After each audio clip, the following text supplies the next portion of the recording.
Have you ever wondered what it would feel like to live inside a horror movie? To face a creature so terrifying that the mere mention of its name sends shivers down your spine? Well, this is my story. Imagine being thrust into a nightmare, where everything you thought you knew about the world begins to unravel. What if I was the main actor in the horror movie Kuyang? This is what happened when I found myself face to face with a creature beyond my wildest nightmares. I never expected my trip to the village to be anything more than a quiet escape from the city. I needed a break, a chance to clear my head, and the remote village in the heart of the jungle seemed like the perfect place. The villagers welcomed me, though I couldn't ignore the uneasy glances some of them gave me as I passed by. They whispered among themselves, their eyes filled with fear and suspicion. At first I shrugged it off, thinking it was just the natural wariness of a small, close-knit community toward an outsider like me. But the more time I spent there, the more I realized something was wrong. There was an undercurrent of tension in the air, a feeling that something dark was lurking beneath the surface. The village elder, an old man named Pak Joko, was the first to mention the name Kuyang to me. He spoke in hushed tones, as if saying the name aloud could summon the creature. I had no idea what he was talking about at the time, and frankly, I wasn't interested. I was here for peace, not to get caught up in local legends. But there was no escaping the fear that gripped the villagers. Everywhere I went, I felt like someone or something was watching me. A few days into my stay, I met Mira. She seemed different from the other villagers, more open, more welcoming. We quickly became friends, and she offered to show me around the village. Mira was kind, and I felt a sense of relief being around her. It was nice to have someone I could talk to, especially with the strange atmosphere that had been building since my arrival. But there was something about Mira I couldn't quite put my finger on. At times she seemed distant, her eyes glazing over as if lost in thought. Whenever we passed by a pregnant woman, I noticed her expression would change, a flicker of something dark and unsettling crossing her face. I tried to ignore it, telling myself it was just my imagination running wild. One evening, after a long day of exploring the village, Mira invited me to her house for dinner. It was a small, simple home, but cozy. As we ate, the conversation turned to the local legends, and for the first time, Mira mentioned the Kuyang. "It's just an old wives' tale," she said with a nervous laugh. "Something to scare the children." But her eyes told a different story. There was fear in them, real fear. And in that moment, I realized that whatever the Kuyang was, it wasn't just a story. The next day, I couldn't stop thinking about what Mira had said. I needed to know more about the Kuyang, so I went back to Pak Joko. This time I pressed him for details. "The Kuyang is not a legend," he said, his voice trembling. "She is real. She is a woman, cursed to become a monster. At night, she removes her head and organs, flying through the sky in search of the blood of pregnant women and unborn children. She feeds on them to maintain her immortality." I stared at him in disbelief. It sounded ridiculous, like something out of a horror movie, but there was no mistaking the terror in Pak Joko's eyes. "The Kuyang is here," he whispered. "She hides among us in the daytime, pretending to be one of us at night. She hunts." A chill ran down my spine. Could it be true? Could such a creature really exist? And if so, who was she? The thought gnawed at me, especially as I remembered Mira's strange behavior. That night I found it hard to sleep. The village seemed different, quieter, as if the jungle itself was holding its breath. Around midnight I heard it, a faint, wet, slithering sound outside my window. My heart raced as I sat up in bed, straining to hear more. Then I saw it. A shadow passed by my window. But it wasn't a person. It was something else. Something that floated through the air, its shape indistinct but terrifying.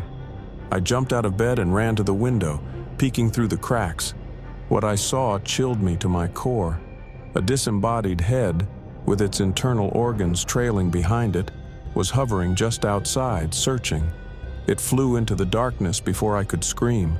I stood there, frozen in fear, trying to make sense of what I had just seen. There was no doubt in my mind now. The Kuyang was real, and she was hunting. The next morning, the village was in an uproar. A pregnant woman had gone missing during the night, and no one had seen or heard from her since. The villagers were terrified, whispering among themselves that the Kuyang had taken her. I was shaken, but I couldn't bring myself to tell anyone what I had seen the night before. Who would believe me? Instead, I tried to act normal, going about my day as if everything was fine. But inside, I was a wreck. I kept replaying the image of that floating head over and over in my mind. Later that day, I saw Mira again. She seemed perfectly normal, but I couldn't shake the feeling that something was off. Every time I looked at her, I couldn't help but wonder, was she the Kuyang? Was she the creature that had been terrorizing the village? I knew I had to find out, but the thought of confronting her filled me with dread. Whatever the truth was, it was more terrifying than I could have ever imagined. I couldn't shake the image of the floating head. Every moment I spent in the village felt like I was teetering on the edge of some horrible revelation. The villagers seemed to carry on with their lives, but the tension was palpable, like a storm waiting to break. Mira visited me again the next day. She brought food, smiling warmly, acting as if nothing had changed. But something was different. I noticed the way her hands trembled ever so slightly when she placed the plates on the table, the way her eyes flickered nervously around the room. I couldn't help but wonder if she knew what I had seen, if she was hiding something. "Are you okay?" she asked, her voice soft, almost too casual. I wanted to tell her what I had seen, to confront her, but the words stuck in my throat. What if she really was the Kuyang? What if, by accusing her, I would put myself in more danger? "I'm fine," I lied, forcing a smile. "Just didn't sleep well." Mira didn't press further, but I could feel the weight of her gaze as she watched me carefully. Something told me that she knew more than she was letting on. I couldn't stay in the dark any longer. I had to know the truth. After Mira left, I decided to visit Pak Joko again, hoping he could give me more information about the Kuyang, anything that could help me figure out who she was or how to stop her. When I arrived at his home, I found him sitting outside, staring into the distance. His eyes, usually calm and wise, were clouded with fear. "I need to know more about the Kuyang," I said, sitting down beside him. "Is there any way to tell who she is when she's in her human form?" Pak Joko sighed deeply, rubbing his hands together. "The Kuyang hides well," he said, his voice low. "During the day, she is like any other woman, but there are signs, if you look closely enough." "What kind of signs?" "She avoids religious symbols, especially during certain times of the day. And sometimes, if you watch her carefully at night, you might see her shadow behaving differently from her body." My mind raced. I had never seen Mira around any religious items, but then again I hadn't been paying attention. The idea that her shadow could betray her sent chills through me. I thanked Pak Joko and left, my heart pounding. I needed to keep a closer eye on Mira. That night I stayed up late, watching the village from the small window in my room. The moonlight cast long shadows across the ground, and the jungle around us seemed alive with movement. At first everything was quiet, but around midnight I heard it again, the same wet, slithering sound from the night before. My heart raced as I rushed to the window, scanning the darkness outside, and then I saw her. A figure floated just beyond the edge of the trees, her head and organs separated from her body, gliding silently through the air. It was the Kuyang. I couldn't see her face clearly in the darkness, but I knew it had to be her. I backed away from the window, fear gripping me tightly. I knew I had to get out of the village, but as I grabbed my things, a knock came at the door. It was Mira. I froze, my heart pounding in my chest. Mira's voice called through the door, soft and calm, as if nothing was wrong. "Are you still awake? I brought something for you." I stood there, unsure of what to do. If Mira was the Kuyang, then opening that door would be the worst mistake of my life. But if she wasn't, what then? Was I really going to let fear control me? Taking a deep breath, I opened the door. Mira stood there holding a small basket of food. Her smile was kind, but her eyes, there was something dark behind them. something that made the hair on the back of my neck stand on end. "I thought you might be hungry," she said, stepping inside without waiting for an invitation. I watched her closely as she moved around the room, setting the basket on the table.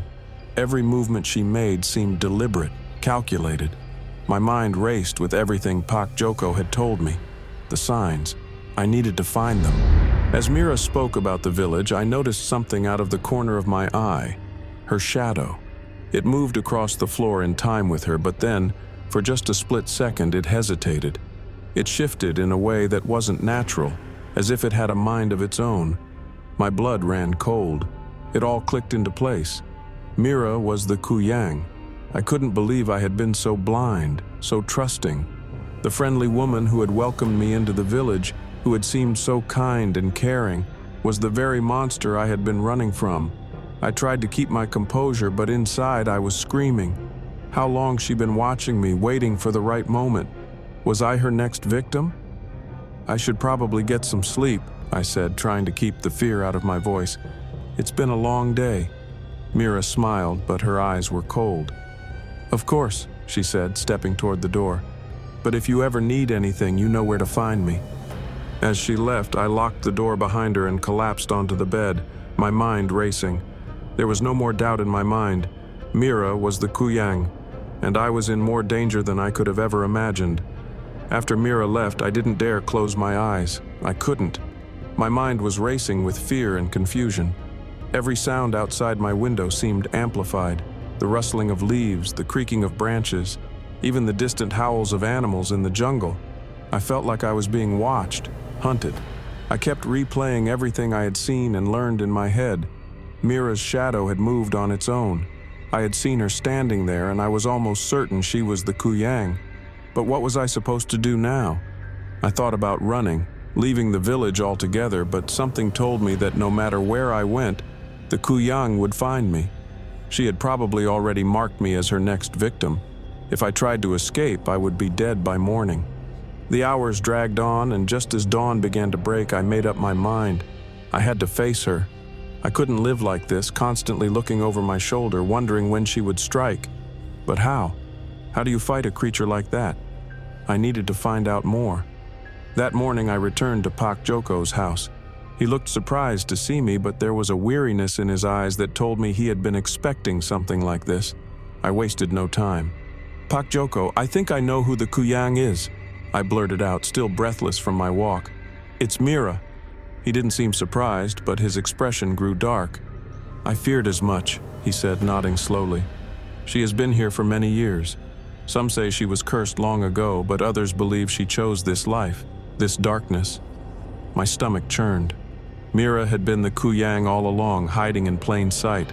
I felt sick knowing I had been so close to her, shared meals with her, trusted her. "There must be a way to stop her," I said, desperation creeping into my voice. "I can't just sit here and wait for her to kill me." Pak Joko looked thoughtful for a moment before speaking. "The Kuyang is powerful, but she has weaknesses. During the day, she is human, vulnerable. At night, when she takes her other form, she is nearly impossible to stop.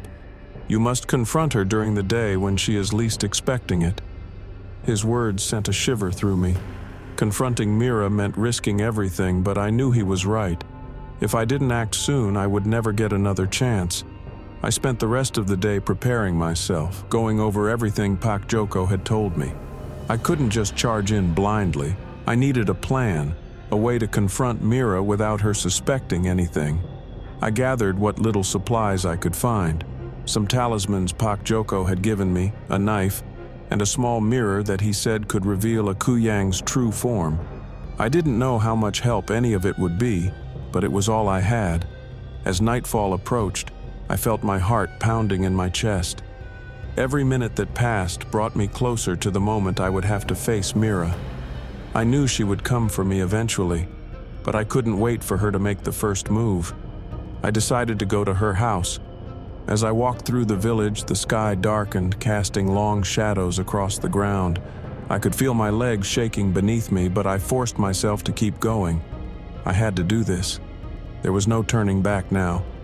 When I arrived at Mira's house, the door was slightly ajar, just enough for me to see inside. The house was dimly lit and I could hear the faint sound of something moving within. My heart raced, but I stepped inside. "Mira?" I called out, trying to keep my voice steady. There was no answer, but I could feel her presence. The air inside the house was heavy, suffocating. I knew she was there, watching me, waiting. I slowly made my way through the small house, my hand gripping the knife tightly. Every step felt like I was walking into a trap. As I reached the back of the house, I saw her. Mira was sitting at a small table, her back to me. She didn't move, but I knew she could hear me. "I know what you are," I said, my voice trembling. "I know you're the Kuyang." For a moment, there was only silence. Then, slowly, Mira stood up. Her movements were unnaturally smooth, almost inhuman. She turned to face me, and I saw the cold, dark look in her eyes. "I was wondering when you'd figure it out," she said, her voice calm but laced with something far more sinister. "You've been so naive, trusting, even after everything you've seen." I could feel the fear tightening around my chest, but I held my ground. This was it, the moment of truth. "Why?" I asked, my voice barely a whisper. "Why are you doing this?" Mira smiled, but it wasn't a kind smile. It was the smile of someone who had long since lost their humanity. "I do it because I must," she said. "It's who I am. I feed to survive, and now, it's your turn." Before I could react, Mira's body began to change. Her head separated from her neck, and with a sickening sound, her internal organs began to float, detaching from her body and hovering in the air. Her face twisted into a grotesque version of itself, her eyes glowing with hunger. I stumbled back, my hands shaking as I held up the talisman Pak Joko had given me. But Mira, or the Kuyang, didn't stop. She floated toward me, her organs trailing behind her like some kind of nightmarish creature. Fear surged through me as I turned and ran, my heart pounding in my chest. I could hear the Kuyang's grotesque form slithering through the air behind me, her wet organs dragging across the floor. I raced out of the house and into the village, my legs moving as fast as they could. But no matter how fast I ran, I could still hear her chasing me. I could feel her presence closing in, her cold breath on the back of my neck. I had to escape. I couldn't let her catch me, not like this. But just as I thought I would collapse from exhaustion, I remembered the mirror in my pocket. Pak Joko had said it could reveal the Kuyang's true form. Maybe it could do more than that. I skidded to a stop and turned to face her, pulling the small mirror out of my pocket and holding it up in front of me. The Kuyang let out a screech, recoiling from the reflection as if it were burning her. For a moment, her form flickered, the grotesque features shifting and warping. It was enough. I took the chance and ran toward Pak Joko's house, hoping he would have the answers I so desperately needed. I bolted into Pak Joko's house, gasping for breath. He was already standing there as if he had been waiting for me.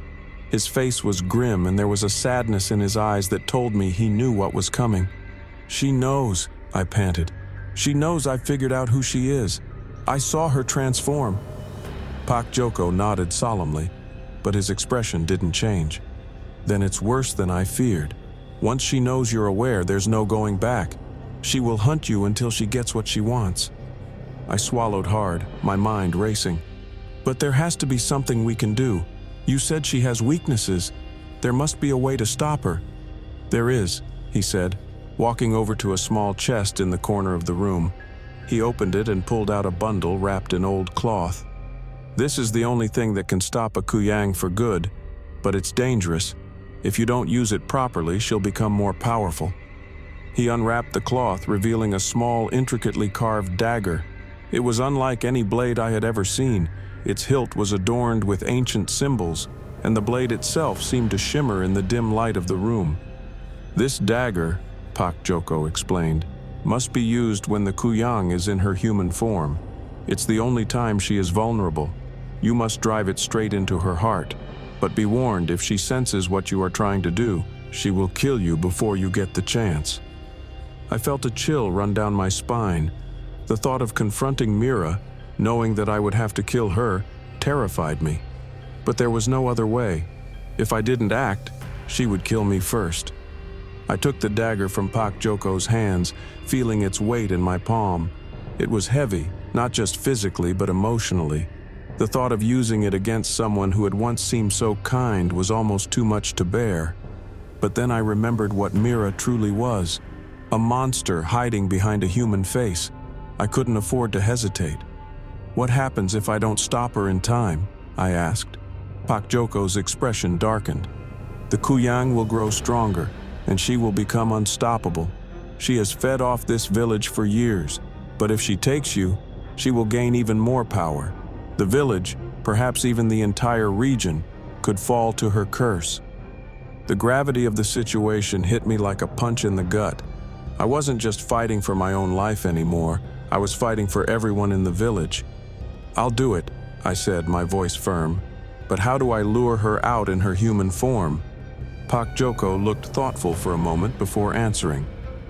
"The Kuyang is clever, but she is still driven by her hunger. If you can make her believe that you are still unaware of what she is, she will continue to approach you as Mira. But you must be careful. One wrong move and she'll know." I nodded, my mind racing with possibilities. I had to act normal, pretend I was still the same naive outsider who had trusted her. It was the only way to get close enough to strike. The next day, I returned to my room, trying to calm the storm of fear that raged inside me. I knew Mira would come soon. She always did. This time, though, I had a plan. I hid the dagger beneath my bed where I could reach it quickly if needed, and waited. As the sun began to set, I heard the familiar knock on my door. My heart pounded in my chest as I opened it to find Mira standing there, smiling warmly, just like she always did. "I thought I'd check on you," she said, stepping inside without waiting for an invitation. "You've seemed a little off lately. Are you feeling okay?" I forced a smile, trying to keep my voice steady. "Yeah, just tired. I haven't been sleeping well." Mira tilted her head slightly, studying me with those dark, calculating eyes. I could tell she was trying to read me to see if I knew the truth. I had to keep up the act. "Maybe you just need some fresh air," she suggested, her voice as soothing as ever. "Why don't we take a walk?" Every instinct screamed at me to refuse, but I knew I couldn't. If I showed fear, she would know. I nodded, grabbing my coat and following her out into the night. We walked in silence through the village, the air cool and crisp against my skin. The moon hung low in the sky, casting eerie shadows on the ground. I could feel Mira's eyes on me the entire time, watching, waiting. She was testing me, looking for any sign that I knew who she really was. I kept my expression neutral, pretending to enjoy the walk. Inside, though, I was a wreck. My hand stayed close to my pocket, where I had hidden the talisman Pak Joko had given me, just in case things went wrong. As we reached the outskirts of the village, Mira stopped and turned to face me. Her smile was still there, but there was something cold behind it. "You've been acting strange lately," she said, her voice low. "I'm starting to think you're hiding something from me." My heart skipped a beat. She knew. I could feel it, but I couldn't back down now. "I'm not hiding anything," I lied, trying to sound convincing. "I've just been feeling a little uneasy. This village, it's different from what I'm used to." Mira stepped closer, her eyes narrowing. "Are you sure? Because I've noticed you've been spending a lot of time with Pak Joko lately." My blood ran cold. She was on to me. I had to make my move, and fast. As Mira moved closer, I felt my hand instinctively inch toward the dagger hidden under my coat. I knew that if I hesitated now, it would be the end for me. But before I could pull out the dagger, Mira's face twisted into something horrifying. Her smile stretched too wide, her teeth sharp and glinting in the moonlight. In that moment, her human facade cracked, and I saw her for what she truly was, a predator. "You think you can trick me?" she hissed, her voice no longer warm but cold and venomous. "I know what you're planning. You think you can stop me?" My hand flew to the dagger, but Mira was faster. She lunged at me, her head detaching from her body as her organs slithered out of her chest, floating toward me like a living nightmare. I stumbled backward, barely dodging her attack. I pulled out the talisman and held it up, hoping it would slow her down like it had before. But this time it barely had any effect. Mira recoiled for a second, but then her grotesque form surged forward again. I had one chance. I gripped the dagger tightly and charged at her, aiming for her chest, just as Pak Joko had instructed. But as I got closer, she twisted out of the way, her floating organs wrapping around me like tendrils. The tendrils of Mira's organs wrapped around my arms and legs, tightening like cold, slimy ropes. I struggled, but they were too strong. Panic surged through me as I realized I was trapped. The dagger was still in my hand, but I couldn't move my arm to use it. Mira hovered over me, her twisted face inches from mine. Her eyes glowed with a sickening hunger as she whispered, "You should have stayed ignorant. It would have been quicker for you that way." I could feel the air being squeezed from my lungs, her grip tightening. My vision blurred as I gasped for breath, my thoughts racing. This couldn't be the end. I had to find a way out or I was done for. Summoning every bit of strength I had left, I twisted my wrist, trying to angle the dagger toward one of the tendrils. It took everything I had, but I finally managed to slice through one of the slimy ropes holding my arm. The moment the blade made contact, Mira let out a piercing scream. Her grip loosened for just a second, just enough for me to pull free. I staggered back, gasping for air, and raised the dagger again. This time I couldn't miss. I lunged forward, aiming for Mira's chest. She screeched in fury, but I was faster. The blade plunged into her, sinking deep into her flesh. For a moment, time seemed to stand still. Mira's eyes widened, her grotesque form freezing in place. I could see the shock and pain on her face as the dagger took effect. The symbols on the blade began to glow, and a faint light spread through her body. For a split second, I thought it was over, that I had finally won. But then, Mira's face twisted into a horrifying grin. "You think that will stop me?" she hissed. Before I could react, her floating organs lashed out again, wrapping around the dagger and wrenching it from my hand. I stumbled back in horror as the blade fell to the ground, useless. Mira's body began to shift, her wounds healing almost instantly. The light from the dagger faded, and I realized with a sickening dread that it hadn't been enough. I was out of options.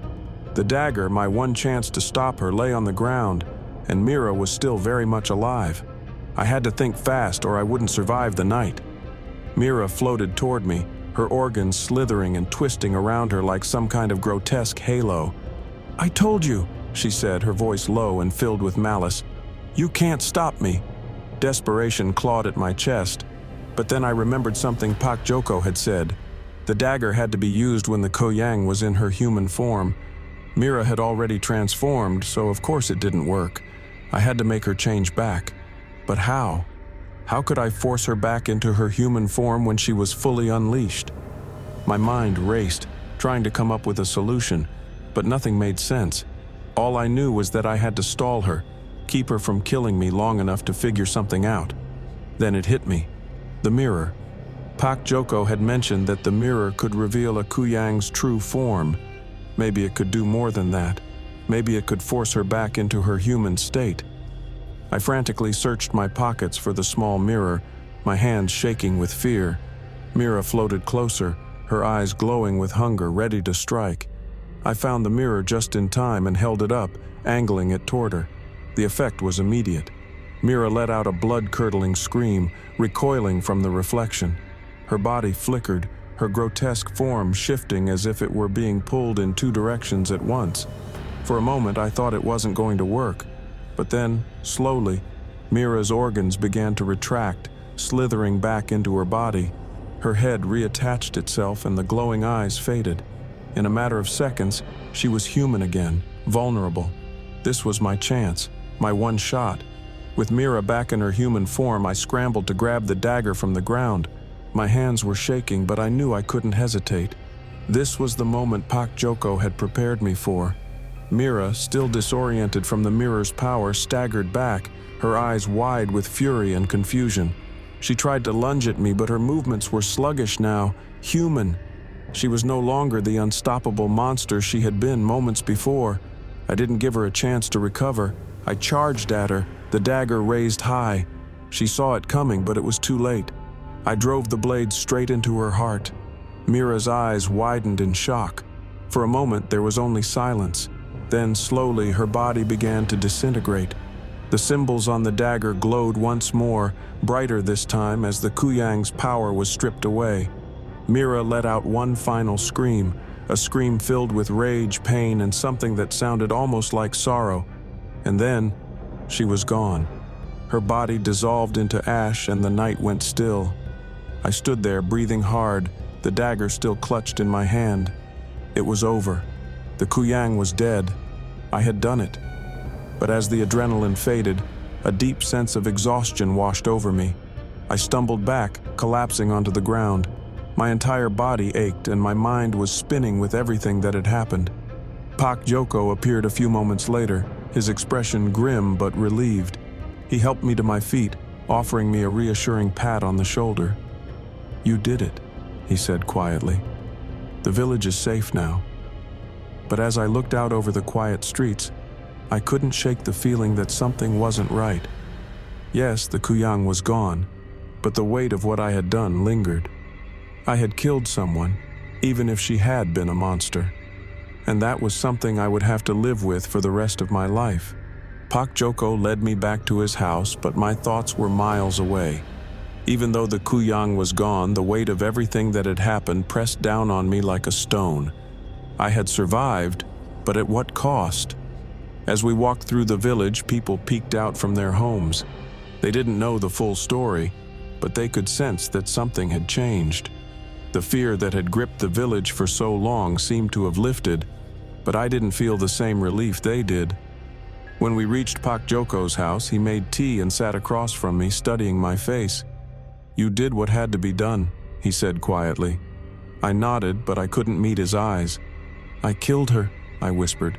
"Even if she was a monster, she was still someone." Pak Joko sighed. "The Kuyang may wear the face of a person, but make no mistake. She was far from human. She was a predator, and if you hadn't stopped her, she would have killed many more." I knew he was right, but the guilt still gnawed at me. Every time I closed my eyes, I could see Mira's face, her smile before she revealed her true form. Was any part of her still human? Or had the monster taken over completely? The next day, the news of Mira's death spread through the village. Of course, no one knew the full story, but they understood that something terrible had been averted. Some villagers murmured about a dark curse being lifted, while others whispered about the strange newcomer, me, who had somehow been involved. Pak Joko told the people that Mira had died of a sudden illness, but I could tell that some weren't convinced. There were too many strange things that had happened in the weeks leading up to her death. The villagers might not know the truth, but they could sense that there was more to the story. Some of them looked at me with suspicion, while others regarded me with quiet gratitude. It was a strange feeling, being both a hero and an outsider. Part of me wanted to leave the village, to put everything behind me and never think about the Kuyang again. But another part of me knew that I could never truly escape what had happened. A few days after Mira's death, I returned to Pak Joko's house. I needed answers about Mira, about the Kuyang, about everything that had happened.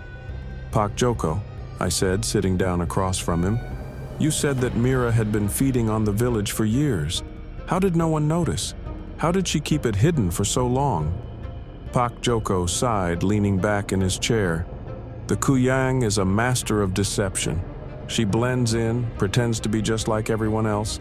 By the time people start to notice something strange, it's usually too late." "But why Mira?" I asked. "What made her become a Kuyang?" "That," he said, "is a question no one can fully answer. Some say it's a curse, passed down through bloodlines. Others believe it's a dark choice made in desperation, a pact with dark forces. Whatever the case, once someone becomes a Kuyang, they are no longer who they once were." I sat in silence for a moment, digesting his words. "So Mira was gone a long time ago," I murmured. "What I killed wasn't her, not really." Pak Joko nodded. "Exactly. The person you knew as Mira died the moment she became a Kuyang. What was left was only a shell, a predator wearing her skin." Even with Pak Joko's reassurances, the weight of what had happened stayed with me. I couldn't shake the feeling that the village was still holding on to something dark, something unseen. The fear that had gripped me during my encounters with the Kuyang hadn't fully left. It clung to me like a shadow, a constant reminder of the danger that had once stalked me. The village was returning to normal, but I wasn't sure if I ever would. I found myself constantly looking over my shoulder, half expecting to see Mira, or something worse, lurking in the darkness. Every creak in the night, every rustle of leaves, sent my heart racing. I couldn't live like this. I had to find a way to move on, to leave the horrors of the Kuyang behind me, but I didn't know how. Weeks passed, and I knew it was time to leave the village. Pak Joko had done everything he could for me, and there was nothing left for me here. I couldn't keep reliving the nightmare of that night, replaying the moment when I had plunged the dagger into Mira's chest. I packed my belongings and went to say goodbye to Pak Joko. He was waiting for me at the door, as if he had known this day would come. "You're leaving," he said, not as a question but as a statement. I nodded. "I need to put some distance between myself and everything that happened. I can't stay here." Pak Joko smiled sadly. "I understand. But remember this, you were stronger than most. You faced the Kuyang and lived. That's something few people can say." I tried to smile, but it didn't quite reach my eyes. "Thanks for everything, Pak Joko. I don't know what would have happened if you hadn't been there to help me."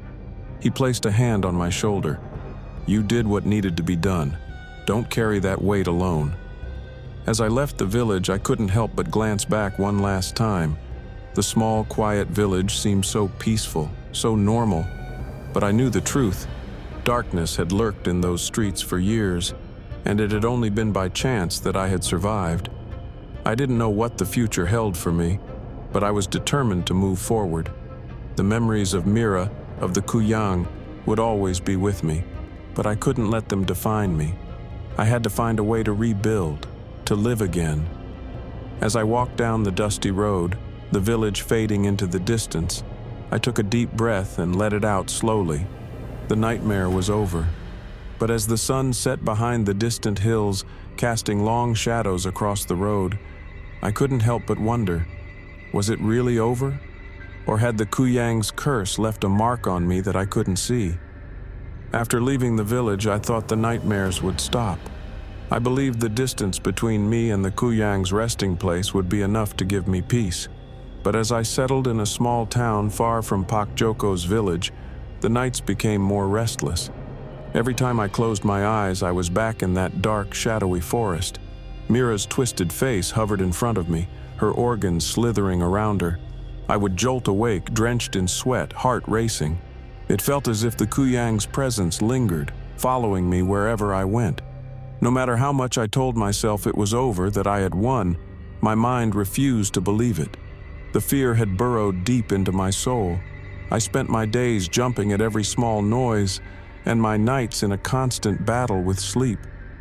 One evening I was sitting by the window of the small inn I had rented a room in, staring at the reflection of the setting sun on the distant hills. The light reminded me of the glow that had radiated from the dagger when it had struck Mira. The memory sent a shiver down my spine. I reached for my tea, but my hand froze halfway.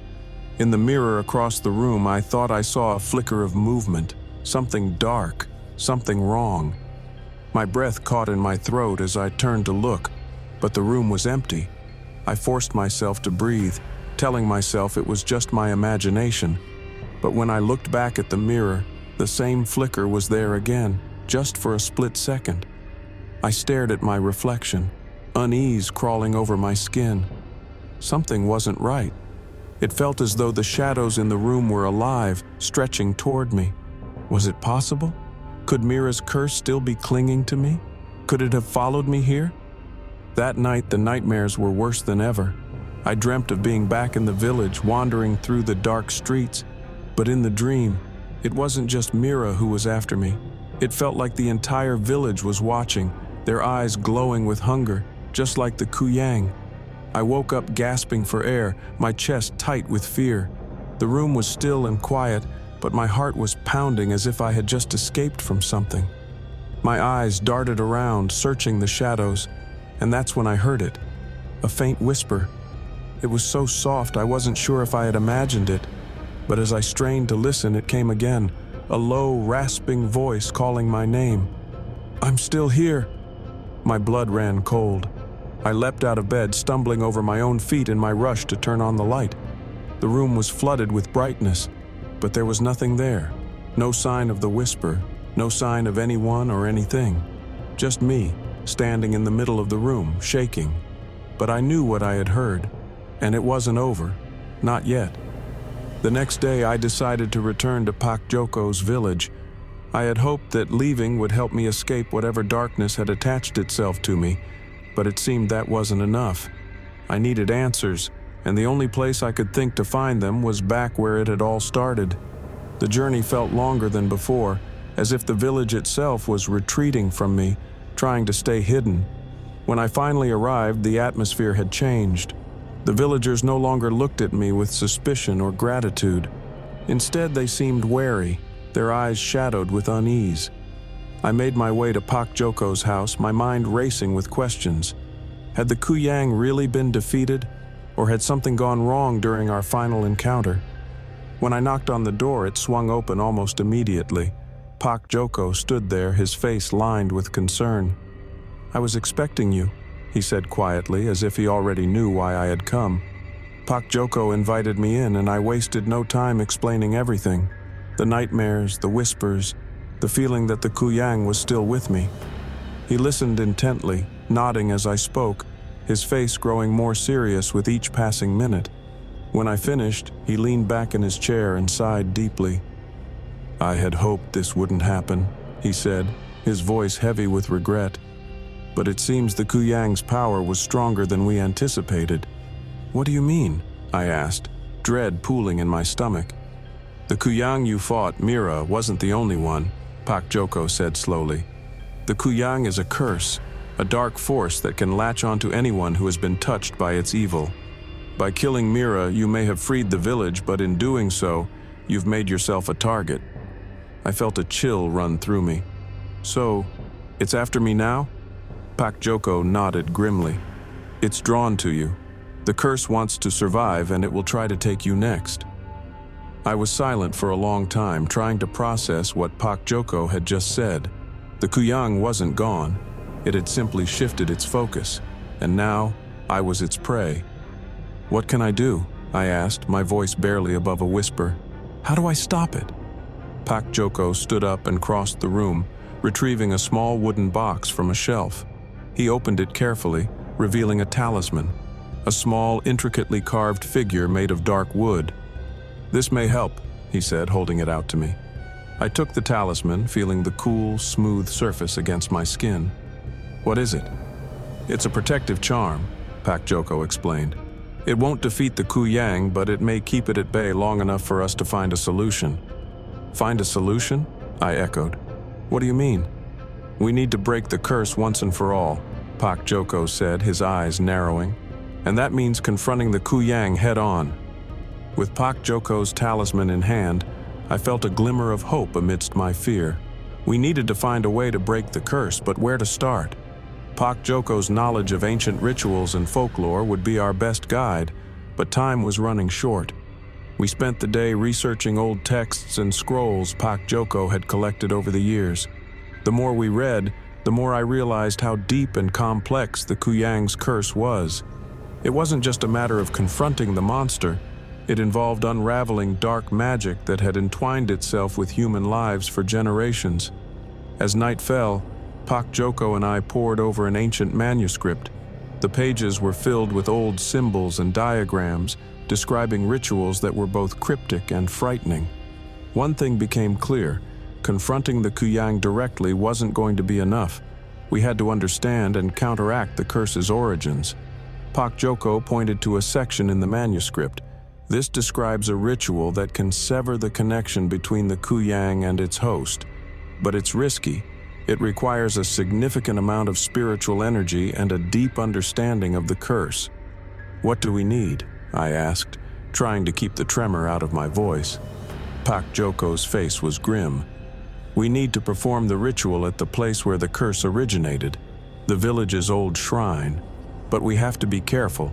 The Kuyang will sense our presence and it won't let us perform the ritual without a fight.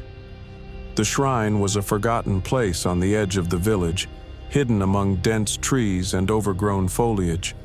As Pak Joko and I approached, the sense of unease grew stronger. The air was thick with an oppressive stillness, as if the forest itself was holding its breath. We reached the shrine, a dilapidated structure covered in vines and shadows.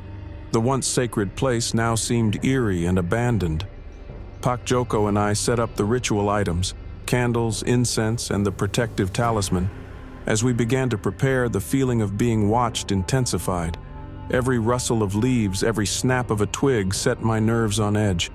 I knew that the Kuyang was close, that it was aware of our presence. Pak Joko started chanting softly, his voice steady and soothing. I could barely make out the words, but they seemed to resonate with the air around us. The candles flickered, casting long shadows on the shrine's crumbling walls. I kept my eyes scanning the darkness, my heart pounding. The Kuyang had to know what we were doing. There was no way it would let us complete the ritual without a fight. Just as Pak Joko's chant reached a crescendo, a chilling wind swept through the shrine.